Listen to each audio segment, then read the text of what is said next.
أعوذ بالله من الشيطان الرجيم.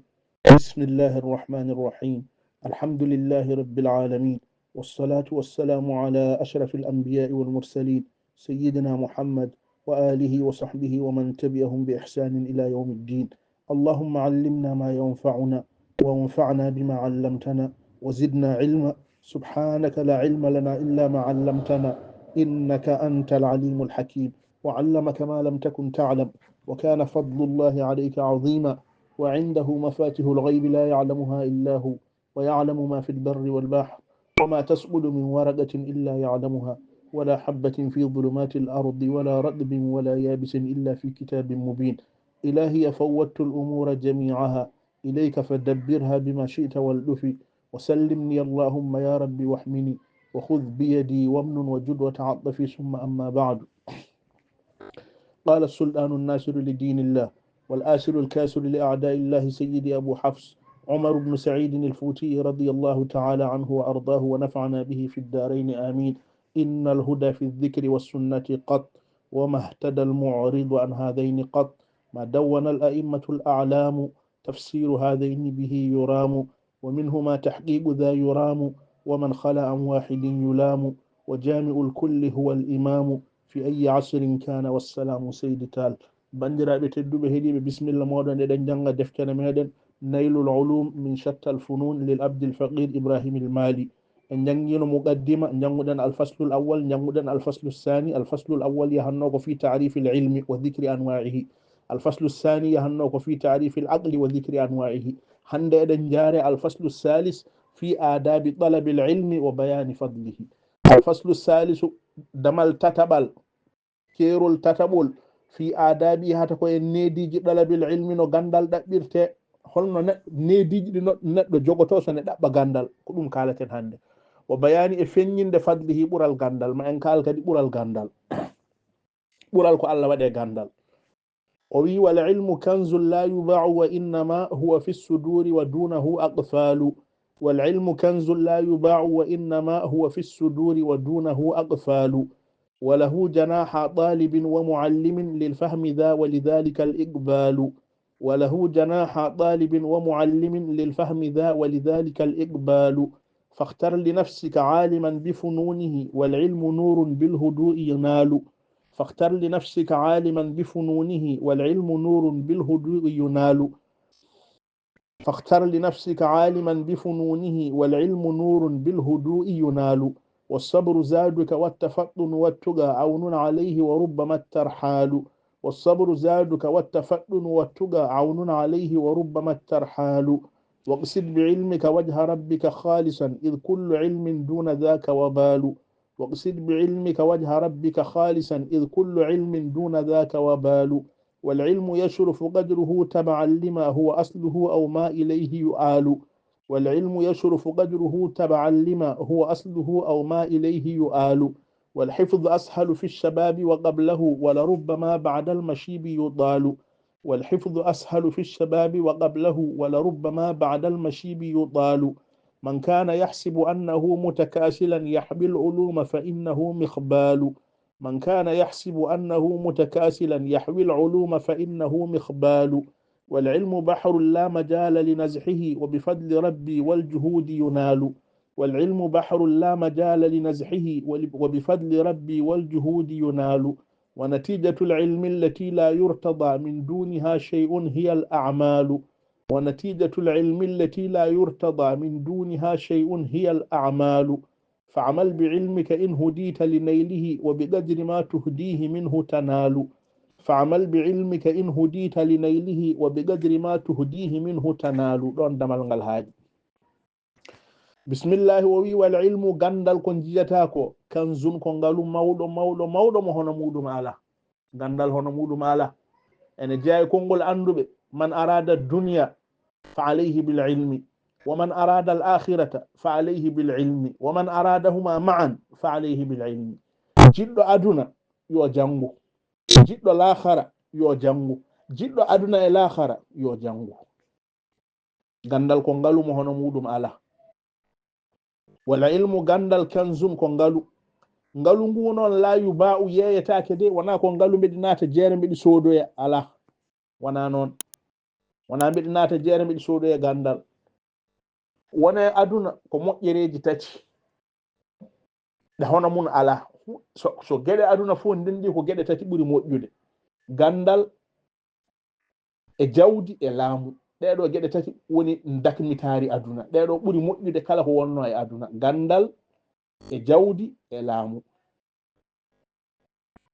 gandal ɓuri ɗiɗi ɗe fof moƴƴude nde wonno laamu aɗa yiya laamɗo kiiɗɗo jawdi aɗa yiya joom jawdi kiiɗɗo kono gandal a yiyata ganɗo kiiɗɗo oɗo ko ganɗo kiiɗɗo woni ɗo yeta ala ɗum ala hen so Allah hokkima tan gasi ko moƴƴere Allah ko dokkal Allah wal ilmu gandal kanzun ko ngalu la yuba'u gandal ngal noon ngalu ngu noon la yuba'u yeyetake de anduɓe mbiyata noon al ilmu yahrusuka wa anta tahrusul mala al ilmu yahrusuka gandal renete hokkuma hayba hokkuma teddengal kono noon jawdi watta noon jawdi ko ar renata jawdi ndi hokkuma teddengal la yuba'u gandal ngal yeyetake de wa inna so yeyetake holto woni wa innama huwa fi suduri gandal ngal woni ko e becce worɓe becce anduɓe gandal woni ko e becce wona e ɗemgal wona e hoore gandal nafowal wonata ko e becce heddi noon wa dunahu agfalun cokorɗe ne ketti gaga gandal woni ko e becce worɓe alliyankoɓe ene sokira cokorɗe ha tiiɗi holno soktorto needi soktata gandal ngal needi soktata ɓerɗe ɗe daña gandal ngal sa yiɗi dañde gandal ane on to joom gandal ngal no jimowo wiyanno innal muallima wa tabiba kilahuma la yansahani idha huma lam yukrama gando e cafrowo ɓeɗo ɗiɗo ko maɓɓe ko heɓetake sana sa yankinanimaɓe sa teddinani gando a heɓata gandal mum sa teddinani cafrowo a heɓata safara muɗum ɓeɗo ɗiɗo inna muallima wa tabiba kilahuma la yansahani idha huma lam yukrama gandal hono muɗum ala gandal ko ngalu no shawɗi wiranno ni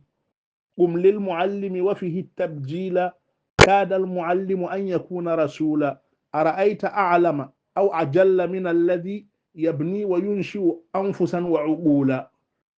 walahu ana wal ilmu gandal kanzun ko ngalu la yuba'u heddi yeyetake la yuba'u wala yuhabu wala yurasu hokketake ronetake yeyetake hoccetake wa innama huwa fi suduri woni ko e becce jiyaɓe Allah woni ko e becce alliyankoɓe woni ko e becce anduɓe wa dunahu agfalun cokorɗe noon ene ketti hakkunde muɗum e yimɓe sa yiɗi soktude becce ɗe a yiɗi dañde gandal ngal ane on to jogiiɓe gandal ngal caggal ɗum ɗon o wi walahu janaha talibin wa muallimin gandal jogii ko bibje ɗiɗi gandal diwirta ko bibje ɗiɗi walahu janahani wonno ko musanna lahu o ko khabar muqaddam janahani o ko mubtada muakhar janahani o ko marfu'un bil alif walahu janahani kono noon o laafi janahani o e talibin o wi walahu janaha talibin musanna so laafama nunul idafati o iwan hen walahu ene wodani gandal ngal janaha talibin bibje ɗiɗi talibin bibje almudo wa muallimin bibje wongo ngo ko ceernajo gandal jogii ko bibje ɗiɗi gandal jogii ko bibje ɗiɗi wibjo woto hen ko almudo wibjo wongo ngo ko ceernajo ko kamɓe ɗiɗo fof diwnata gandal ngal holno ɓe diwnirta gandal ngal lil fahmi za muallim kaalaɗo o ceernaɗo cakkitiɗo haalede o lil fahmi taw on ene faami ko haalata ko ene andi ko a janginta ko ceernajo bawɗo gandal ganduɗo ko janginta ceernajo bawɗo fannu ganduɗo fannu bawɗo wonde fof ko ɓurra uyanke omo wawi qira ko sharia yanke omo wawi sharia ko nahwi yanke omo wawi nahwu ko lugha yanke omo wawi lugha ko hadis yanke omo wawi hadisu wa muallimin lil fahmi za ceernajo o taw ko pamɗo gandal muɗum muallimin o on lil fahmi za faamuya wodani ɗum walidhalika al iqbalu goyato wibjo woni almudo o on wodani ɗum ko tinnade e huccidde gandal ngal so ɗeɗo bibje ɗiɗi keɓama tan gandal heɓoto ceernajo pamɗo fannu muɗum bawɗo gandal nani almudo nani tinniɗo kucciɗɗo e ɗaɓɓude gandal nani ɓeɗo ɗiɗo so keɓama tan bibje ɗiɗi gandal heɓama joni gando heɓo ɗum woni walahu ene wodani gandal ngal jana ha ɗalibin bibje ɗiɗo almudo wo muallimin e janginowo muallimu mo sakkiti haalde o on woni qaribu o o wi za on ɗon ceernajo lil fahmi wibjo mun ko wibjo faamuye ceernajo o wibjo mun ko wibjo faamuye walidhalika ene wodani oya to adiɗo haalede o woni ɗalibin o ene wodani ɗum wibjo al iqbal huccidde gandal ngal ceernajo bawɗo gandal nani almuɗo tinniɗo paamowo jiɗɗo jangude nani ɗiɗo ɗiɗi so keɓama tan joni gando heɓo wadde fakhtar li nafsika suɓano hoore maɗa aliman ganduɗo bifununihi fannuji muɗum saɗa janga ƴew ceernajo bawɗo gandal kulɗo Allah janga e muɗum fakhtar li nafsika suɓano hoore maɗa aliman bawɗo bifununihi fannuji muɗum bawɗo fannuji muɗum suɓano ɗum hoore maɗa honon jimowo wirunoni la tatlubu ilma min assigari li annahu madinnatu sagari la tatlubu ilma woto ɗaɓɓu gandal min assigari e yimkon tokoson ceerni kiniɗo ɗaɓɓetake gandal li annahu sibi ɗum ɗon madinnatu sagari ko sikkirde koyram ko jikkirde koyram romtintuma ko koyera eɗen mooli Allah fakhtar li nafsika wadde suɓano hoore maɗa aliman ganduɗo bifununihi fannuji muɗum ganda kadi wal ilmu gandal ngal nurun ko annore de gandal ko annore nden rewle Allah ko mirasum nubuwati al anbiya'u lam yuwarrisu dinaran wala dirhaman annabaɓe dontinani mbuɗu dontinani menkellere wa innama warrasul ilma ɓe dontini ko gandal faman akhadahu kala ɗaɓɓuɗo gandal ngal akhada bi haddin wafirin ɗaɓɓi geɗal timmugal no annabi wiɗi sallallahu alaihi wasallam wadde wal ilmu nurun gandal ko annore no almami malik wirata ni wadde gandal ko diine ko woni gandal ko diine no almami malik haaliri ni inna hadha al ilma dinun fanzuru amman ta'khuzuna dinakum anhu ngal ɗo gandal ko diine ƴeewe mo ɗaɓɓatone moɗon mo ɗaɓɓatone muɗum gandal moɗon diine moɗon gandal ko diine ƴeewe mo ɗaɓɓaton e muɗum diine moɗon omo jogii gandal o wona diine yanke eɗen mooli Allah on ɗaɓɓetake gandal ko joom diine kulɗo Allah kulirɗo Allah gandal muɗum ko on weli jangude wala ilmu nurun gandal ko annore yunalu gandal ngal heɓorto kadi bil hudu'i ko jam gandal ko ses ko ɗum woni sunna Allah ɗum woni sunna nelaɗo Allah sallallahu alaihi wasallam qur'ana Allah wi annabi wala ta'jal bil qur'ani woto heñoro qur'ana o kadi Allah wi mo la tuharrik bihi lisanaka li ta'jala bihi woto heño woto dimbin ɗemgal ma aɗa heño mbela ma wawu gandal ala yaaru ses wadde gandal bil hudu'i yunalu heɓrete ko jam hono no ceerno Mamma Saydou Mombaya no wiranno e nder laamiya muɗum omo yimanno toon jimol omo haala hen wonde gandal mashu sulahfati fi ta'limi afdalu min bayrurati tayri in tasamuhu lan tasila ko jarata yaadu hende e ɗaɓɓugol gandal ɓuri ko diwata ndiwru fondi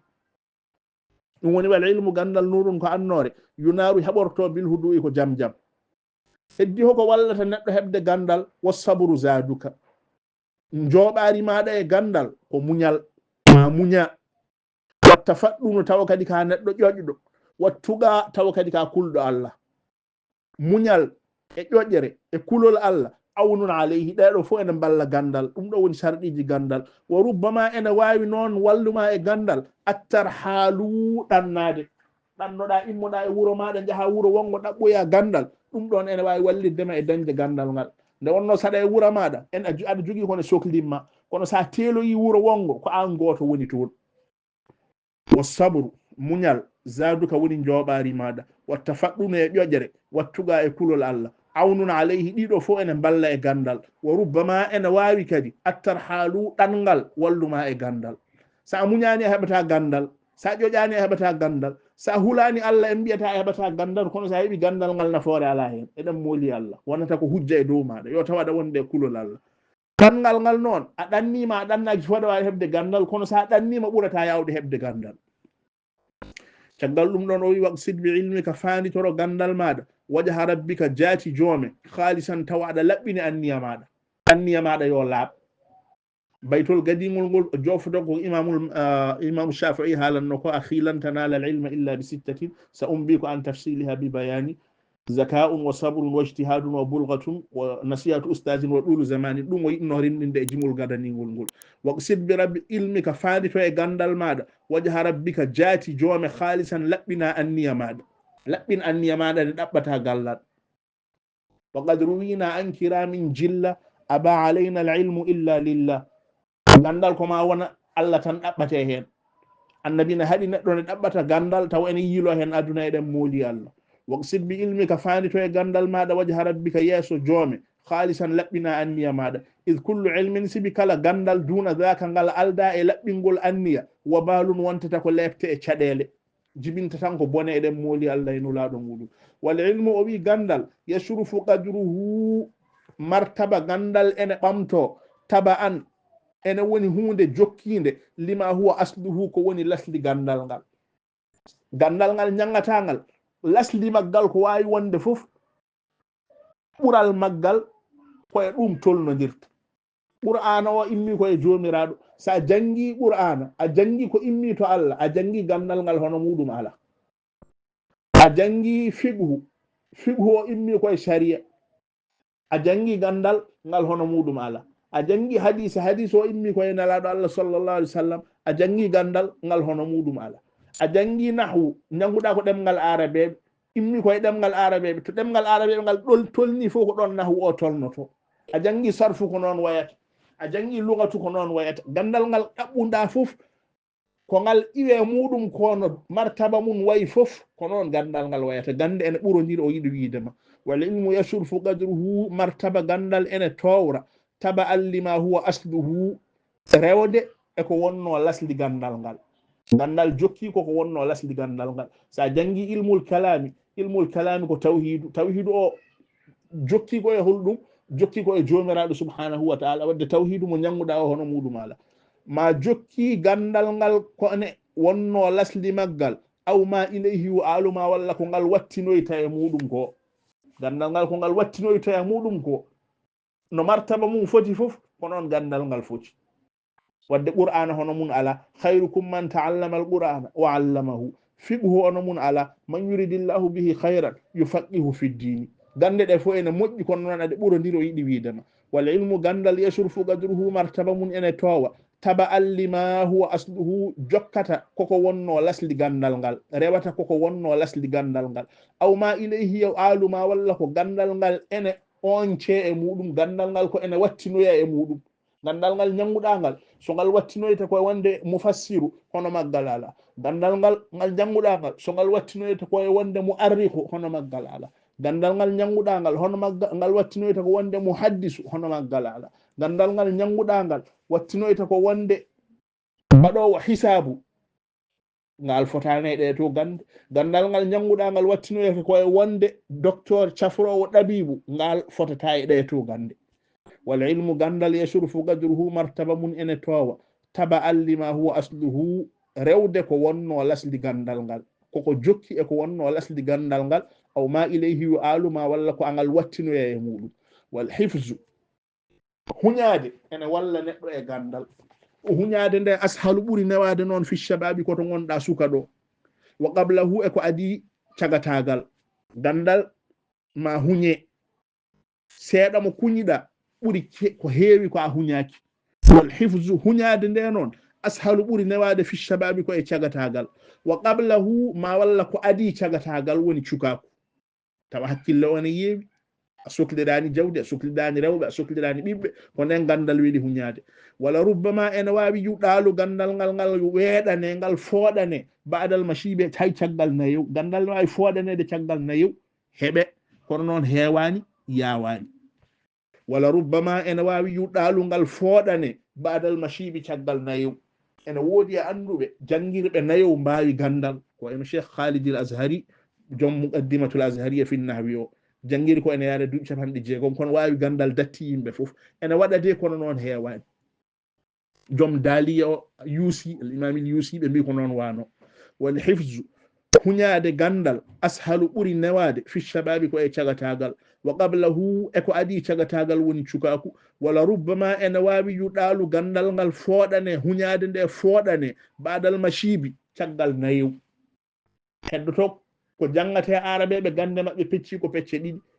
aɓen jogii ko yuma ko yuɓɓa ko yima aɓen jogii ko werti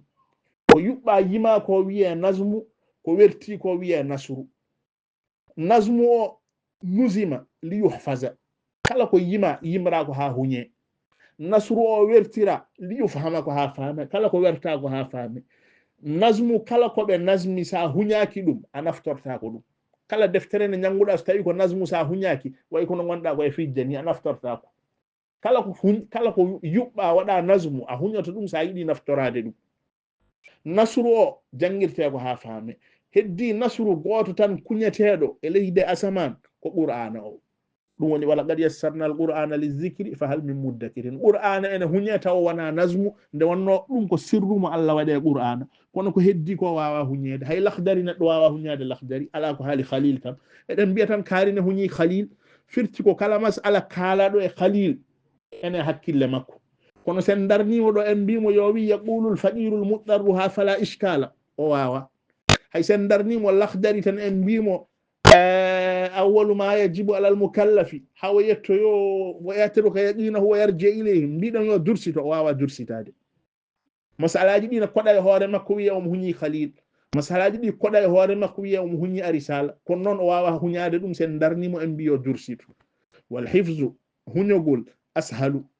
ɓuri newade fi shababi ko e cagatagal wa qablahu e ko adi cagatagal wala rubbama ene wawi yuɗalu cagatagal ndo hifzu o fooɗane baadal mashibi caggal nayu man kana yahsibu kala cikkuɗo annahu wonde kanko mutakasilan to amiɗo omo heddodi e ngamele makko yahwil uluma omo fandina gandal taw ko gamɗo fa innahu mikhbalun on ko ɗayiɗo gandal fof ɓuri soyde e gandal ko neɗɗo gamɗo yiɗa neɗɗo gamɗo yiɗi ko coftuɗo nde wonno ko silatun nafisatun wa ariyatun ghaliyatun ko kakol porgol ko luɓaram jogiiɗo fa'ida ma tampane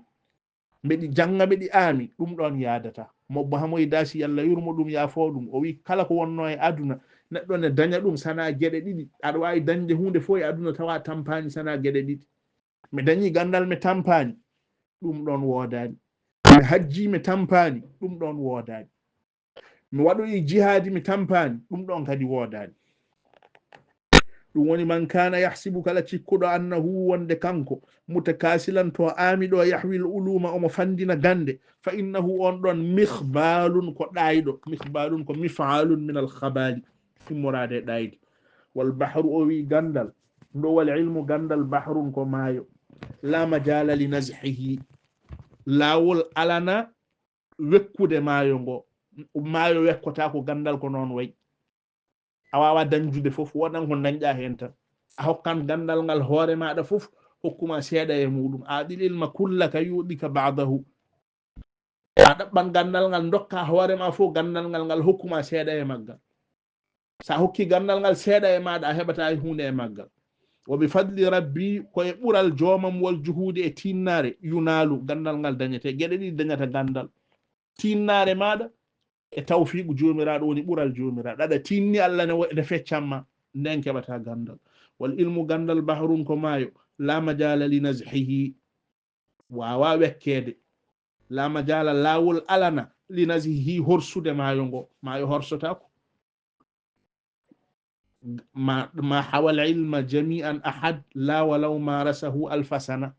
innama al ilmu ka bahrin zakhirin fattakhidh min kulli shay'in ahsana jimo wiyanno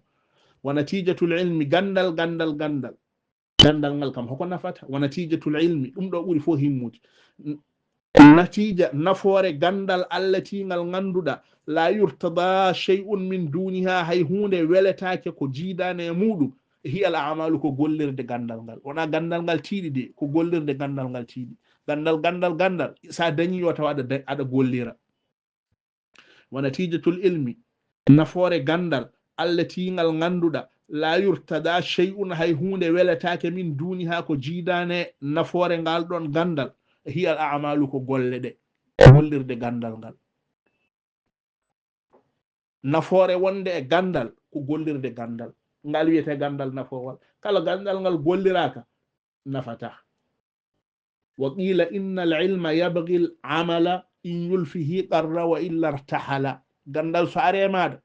miloto ko saɗa gollira heddo ɗon Allah waɗa hen annore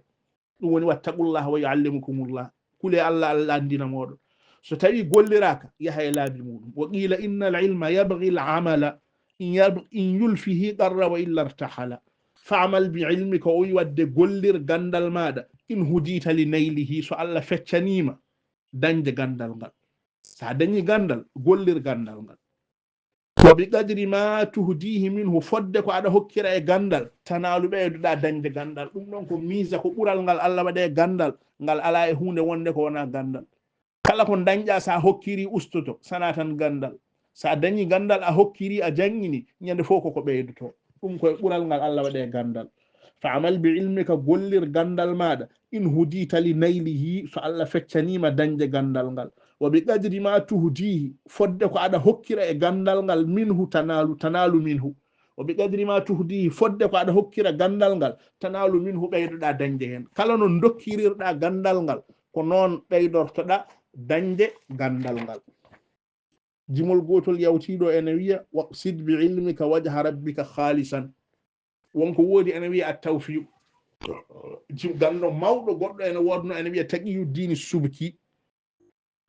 ngolɗo jimol e nder deftere nde hawri e jimol makko omo jogii yimre omo yima hen neediji almudo kankone omo haali toon waqsid bi ilmika wajha rabbika khalisan min nde mbaɗannomi deftere nde mi yiyano yimre makko nde ma mbaɗmi deftere nde ha gaynu mi jimi yimre makko nde omo wiya toon abunayya la tuhmil nasihati yallati usika wasma min maqali tarshudi